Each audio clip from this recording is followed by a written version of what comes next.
10 के मैथ 3.4 का part video part 2 है। ठीक है, पार्ट 2 है। इसमें देखेंगे क्वेश्चन नंबर 2 का 4 नंबर क्वेश्चन। अगर आप क्वेश्चन नंबर 4 से पहले आप नहीं किए हैं तो पिछले वाले वीडियो में देखना, क्लियर हो जाएगा। ठीक है, क्वेश्चन नंबर 4 में क्या है कि मीना 2000 रुपया निकालने के लिए मीना 2000 रुपया निकालने के लिए बैंक गई। उसने खजांची से 50 रुपये तथा 100 रुपया के नोट देने के लिए कहा। उसने पैसा निकालने के लिए गई और कहा 50 रुपया, केवल 50 और 100 का नोट चाहिए था उसको।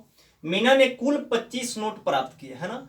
मतलब जो 2000 रुपया निकाली थी, 50 और 100 को मिलाकर नोटों की संख्या कितना था? 25 था, है ना। उसने 50 रुपया और 100 रुपया के नोट कितने प्राप्त किए? अब जो पैसा 2000 रुपया निकाली थी, नोट किसका था? 50 और 100 का। टोटल नोट कितना था? 25 को था। तो पूछ रहा है कि 50 रुपया का कै गो नोट था और 100 रुपया का कै गो नोट था। बस वही हमें बताना है। तो हमें तो मालूम नहीं है, पूरा 2000 रुपया का खजाना है, इसमें पता नहीं 50 का कितना और 100 का कितना है। तो यहाँ पे लिखना हल। सबसे पहले हल जरूर लिखना। अब क्या करेंगे हम? सबसे पहले मानेंगे, माना कि 50 रुपया के नोटों की संख्या मालूम है आपको? नहीं है तो मान लो x। माना कि 50 रुपया के नोटों की संख्या बराबर कितना हो गया? x। माना कि छूट गया। माना कि 50 रुपया के नोटों की संख्या कितना हो गया? x हो गया। अब 100 रुपया के नोटों की भी संख्या भी मालूम नहीं है, तथा 100 रुपया के नोटों की संख्या बराबर कितना हो गया? y। 50 रुपया के नोटों की संख्या x और 100 रुपया के नोटों की संख्या y है। अब यहाँ पे देखना, सबसे पहले इक्वेशन ही हम कैसे निकालते हैं। कह रहा है कि 50 रुपया तथा 100 रुपया के नोट देने के लिए कहा। कुल मिलाकर कितना नोट निकालती है? तो कुल मिलाकर 25 नोट निकालती है। कितना नोट निकालती है? 25 नोट निकालती है। तो यहां से आपका सिंपल से इक्वेशन एक प्राप्त हो जाएगा। कुल मिलाकर 25 नोट, यानी कि 50 रुपया के नोटों की संख्या x और 100 रुपया के नोटों की संख्या y, इन दोनों को मिलाकर 25 नोट निकालती है, तभी जाकर 2000 रुपया होता है। तो इन दोनों को मिलाकर यानी x प्लस वाई कितना नोट निकालती है? 25। तो बराबर के बाद 25। यहां पे लिखना प्रश्न से, प्रश्नानुसार चाहे लिखना प्रश्न से। कह रहा है कि कुल मिलाकर 25 नोट निकालती है। तो कुल x, 50 रुपए के नोटों की संख्या x, 100 रुपया को y। तो कुल क्या करेंगे? जोड़ x प्लस वाई बराबर 25। कुल नोट कितना निकाल ली? 25 नोट निकाल ली। ठीक है, उसके बाद कह रहा है कि 50 रुपया तथा 100 रुपया के नोट देने के लिए क्या? 50 रुपया के नोट और 100 रुपया के नोट कितना लिख देंगे? 50 x प्लस 100 y बराबर टोटल कितना निकालती है? 2000 निकाल रही है ना। तो 2000 इक्वेशन कितना हो गया? 2। 50 रुपया और 100 रुपया के कितने नोट होगा? माने है x, तो 50 से गुना करना 50x। उसके बाद 100 का माने है y, तो 100 में y से गुना करेंगे 100y। इन दोनों को मिलकर कितना नोट? टोटल 2000 नोट निकाल रही है। अब क्या करेंगे? इसको इक्वेशन 2 मत करो, यहाँ पे अब इसको और छोटा कर सकते हो आप। हम क्या करेंगे? 50 कॉमन करेंगे, यानी 50 से डिवाइड करेंगे, ये और छोटा हो जाएगा इक्वेशन। 50 से इसमें डिवाइड करेंगे, एक बार में खत्म। 50 दूना कितना? 100, 2 बार में खत्म। और देखना 2000 यहाँ पे लिखा है, 50 से हम करेंगे डिवाइड, 0 से 0, 5 चौके 20, कितना हो जाएगा? 40 बराबर कितना हो गया? 40। इक्वेशन कितना हो गया? 2। अब आप हल कर सकते हो कि नहीं, इसको वीडियो रोक कर बनाते रहना, प्रैक्टिस हो जाएगा। देखना x प्लस 2y बराबर कितना हो गया? 40। समीकरण कितना हो गया? 2। गाला फंस जाए। समीकरण 1 और समीकरण 2 हम क्या करेंगे? देखना यहाँ पे मान दोनों का इक्वेशन में फर्स्ट टर्म जो है बराबर है। फर्स्ट टर्म बराबर है ना, करेंगे क्या? केवल चिन्ह बदलेंगे, अपने आप कैंसिल हो जाएगा और फटाफट बन जाएगा। लिखना समीकरण क्या हो जाएगा? 1 माइनस समीकरण 2c। गुना कुछ नहीं करना है, क्योंकि केवल x है और यहाँ पे x है, दोनों बराबर है ना। इसमें कुछ करने की जरूरत नहीं है। इसमें भी प्लस, इसमें भी प्लस, तो माइनस करेंगे, इसके नीचे माइनस, कैंसिल हो जाएगा। समीकरण x माइनस समीकरण 2 से, तो केवल समीकरण को लिख लो। x प्लस वाई बराबर कितना हो गया? 25। x plus 2y, x plus का 2y बराबर कितना हो गया? ये था आपका कितना? 40।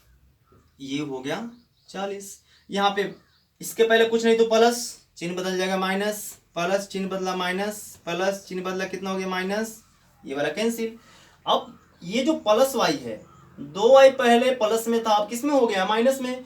2y पहले प्लस में था, अब माइनस में, यानी 2y में से एक y को हम घटाएंगे। क्यों घटाएंगे, जब एक माइनस में एक प्लस में होगा तो घट जाएगा। 2y में से एक y गया तो कितना बच गया, माइनस का y बराबर 40 पहले प्लस में था, माइनस में हो गया, यानी एक प्लस और एक माइनस तो घटा लेंगे। 10 में से 5 जाएगा, कितना हो जाएगा 5, ये बचेगा 3, 3 में से 2 गया 1, माइनस का 15 y, माइनस माइनस खत्म, y का वैल्यू कितना हो गया 15, y का मान आ गया 15, यानी क्या हो गया, 100 रुपया के नोटों की संख्या कितना हुआ 15। अब क्या करेंगे, y के इस मान को समीकरण 1 में रखेंगे, आपका x का वैल्यू सीधे सीधे निकल जाएगा। यहाँ पे लिखना समीकरण 1 में y का मान क्या हो जाएगा, y का मान रखने पर, समीकरण 1 में y का मान रखने पर, समीकरण 1 कितना है, यहाँ पे है x प्लस वाई बराबर कितना है 25, y का वैल्यू कितना है 15, तो x प्लस यहाँ पे 15 कर लो और यहाँ पे 25 है। अब हम करेंगे क्या, x प्लस 15 बराबर 25, यहाँ पर फिर से लिख लेते हैं, x प्लस 15 बराबर कितना है 25 है। अब x बराबर ये प्लस में है, इधर आएगा तो क्या हो जाएगा, माइनस का 15 हो गया, x बराबर कितना हो गया, 5 में से 5 गया 0, 2 में से 1 गया 1 हो जाएगा, x का वैल्यू कितना हो गया 10 हो गया। अब आप कह सकते हो 50 रुपया के नोटों की संख्या, यहाँ पर लिख सकते हो 50 रुपया के नोटों की संख्या, 50 रुपया के नोटों की संख्या कितना है, x माने है ना, तो x का वैल्यू कितना हो गया 10 हो गया। और 100 रुपया के नोटों की संख्या बराबर कितना हो गया, 100 रुपया के नोटों की संख्या कितना, y बराबर 15, तो ये वाला हो गया 15। अब इसको हम क्या करेंगे, देखो 50 रुपया के नोटों की संख्या 10, 100 रुपया के नोटों की संख्या 15 हो गया।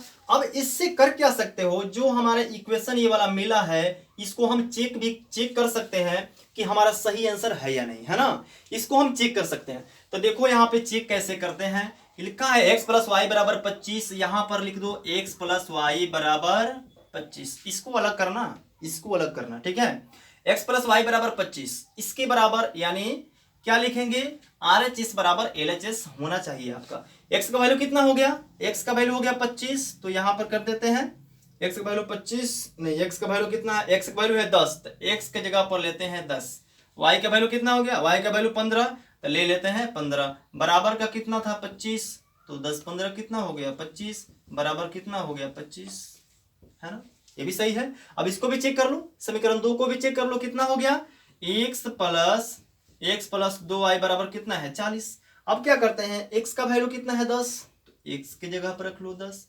अब क्या हो गया 2y, y का वैल्यू कितना 15, y का वैल्यू कितना है, कहाँ गया, y का वैल्यू 15, तो 2 और y में गुना है तो यहाँ पे कर लेते हैं गुना, 2 15 बराबर 40, 15 दूना 30 और 10 कितना हो गया 40 बराबर 40, है ना। तो इस तरह से अपने समीकरण को हम चेक कर सकते हैं ताकि पता चले कि हम सही बनाए हैं या गलत। देखते हैं इसमें का नेक्स्ट क्वेश्चन।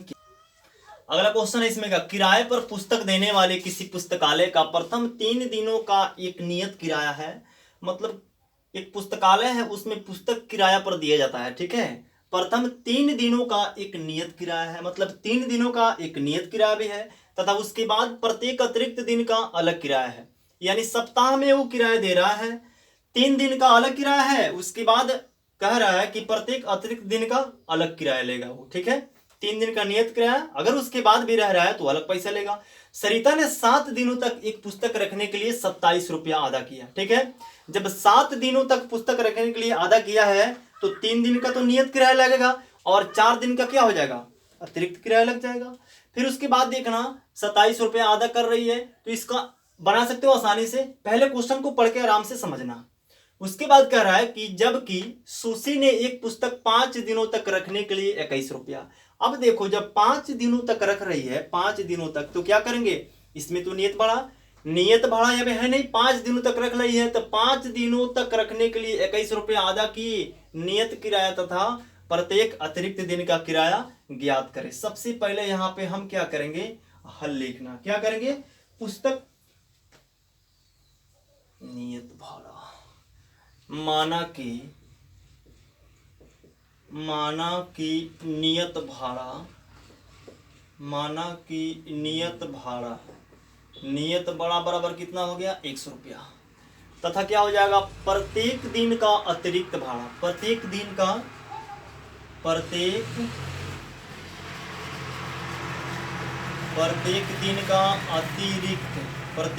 क्या हो जाएगा अतिरिक्त भाड़ा, प्रत्येक दिन का अतिरिक्त भाड़ा कितना हो गया वाई रुपया।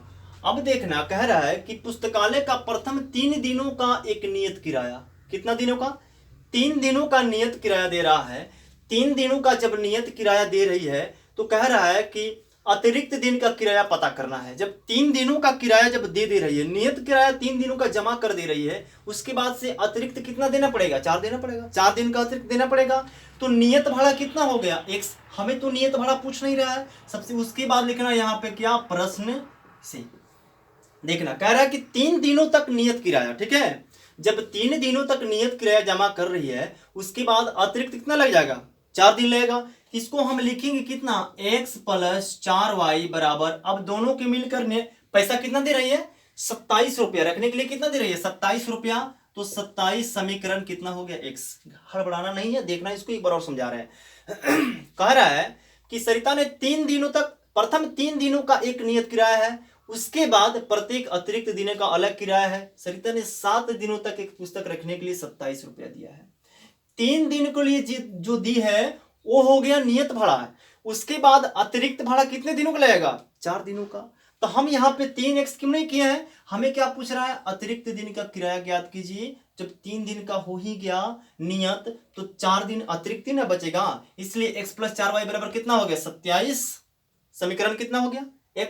अब इक्वेशन 2 को हम इसी में हल करते हैं। देखना कह रहा है जबकि सुशी ने एक पुस्तक 5 दिनों तक रखने के लिए 21 रुपया अदा किए। अब बताइए नियत तुम पूछ नहीं रहा है, नियत कर ही लो। 5 दिनों तक रखने के लिए जब नियत भाड़ा दे रही है तो अतिरिक्त कितना दिन का देना पड़ेगा 2 दिन का, तो कितना हो जाएगा 2y बराबर का कितना रुपया दे रही है बेचारी 21 रुपया दे रही है, समीकरण कितना हो गया 2। अब देखते हैं कि ये वाला टर्म बराबर है ना, ये वाला टर्म बराबर है, दोनों बराबर है प्लस भी है, तो लिख देंगे समीकरण 1 माइनस समीकरण कितना से समीकरण 2 से, कितना हो गया x + का 4y बराबर कितना हो गया 27, x + कितना हो गया 2y बराबर 21, ये 21 है, बराबर कितना हो गया 21। अब देखना प्लस है तो माइनस, प्लस है तो माइनस, प्लस है तो माइनस, ये वाला खत्म। अब प्लस का 4y, ये प्लस का पहले 2y था, अब क्या हो गया माइनस, यानी 4y में से 2y खत्म हो गया तो बचा कितना 2y। अब 27y पहले प्लस में था तो प्लस ही में रहेगा क्योंकि नीचे वाला का चिन्ह बदलता है। 21 पहले प्लस में था अब माइनस में हो गया तो क्या हो जाएगा प्लस 1 माइनस 2 घट जाएगा, बचा कितना 6। अब y बराबर कितना हो गया 6/2, 2 3 कितना हो गया 6, y बराबर कितना हो गया 3, y का वैल्यू कितना हो गया 3। प्रत्येक दिन का अतिरिक्त भाड़ा कितना हो गया 3 हो गया। अब कह रहा है कि x का मान भी निकाल लेते हैं हम। समीकरण 1 में y का मान रखने पर समीकरण 1 आप लिख लो कितना है x + का 4y बराबर कितना हो गया 27, x + का 4y बराबर 27, x y का वैल्यू है ना तो यहाँ पे लिखो x हो गया प्लस 4y, तो यहाँ पे कर देते हैं 4, y का वैल्यू कितना है 3, तो 4 × 3 क्योंकि 4 और y गुना के रिलेशन में है तो 4 × 3 बराबर का कितना है 27, तो यहाँ पे कर देते हैं 27। अब x + 4 3 कितना हो गया 12 बराबर कितना हो गया 27, x बराबर 27, ये 12 इधर प्लस में इधर हो जाएगा माइनस में, x बराबर 7 में से 2 गया 5, 2 में से 1 गया 1, है ना। अब देखिए कह रहा है कि x बराबर 15 हो गया, माना कि नियत भाड़ा कितना हो गया 15, प्रत्येक दिन का अतिरिक्त भाड़ा कितना हो गया y रुपया, यानी y का वैल्यू कितना हो गया 3 हो गया, ठीक है सही है। आप लिख सकते हो माना कि नियत भाड़ा लिखे है ना, तो लिखना नियत भाड़ा बराबर x का वैल्यू 15, तो नियत भाड़ा बराबर 15 रुपया, तथा अतिरिक्त भाड़ा y, तो y का वैल्यू कितना y का वैल्यू 3, तो अतिरिक्त भाड़ा कितना हो जाएगा y रुपया। अब हम एक बार और यहाँ पे देख लेते हैं इसको, ये वाला जो लिखे हैं कह रहा है कि प्रथम 3 दिनों का एक नियत किराया है ना, प्रथम 3 दिन का नियत किराया है और 7 दिनों के लिए पुस्तक रखने के दे रही है सरिता, ठीक है। तो जब 3 दिन का हमें तो पूछ रहा है अतिरिक्त, तो अतिरिक्त ही ना केवल निकालेंगे, अतिरिक्त ही हम निकालेंगे। तो 3 दिनों के लिए जब दे रही है तो नियत का 3 दिन का किराया लग ही जाएगा, बच जाएगा 4 दिन अतिरिक्त। तो x प्लस कितना हो गया, 4y बराबर 27 हो गया। उसके बाद सोची 5 दिनों के लिए रख रही है, 5 दिनों के लिए नियत रख रही है, तो बचा 2 दिन अतिरिक्त, तो x प्लस कितना हो गया 2y, क्योंकि अतिरिक्त भाड़ा y में है, तो 2y बराबर कितना 21 रुपया। 21 इक्वेशन आप बना सकते हो। आई होप ये वीडियो आपको अच्छा लगा होगा। ठीक है, तो क्या करना है, चैनल को सब्सक्राइब करना ना भूले, लाइक करना ना भूले और दोस्तों में शेयर करना ना भूले। तब तक के लिए धन्यवाद।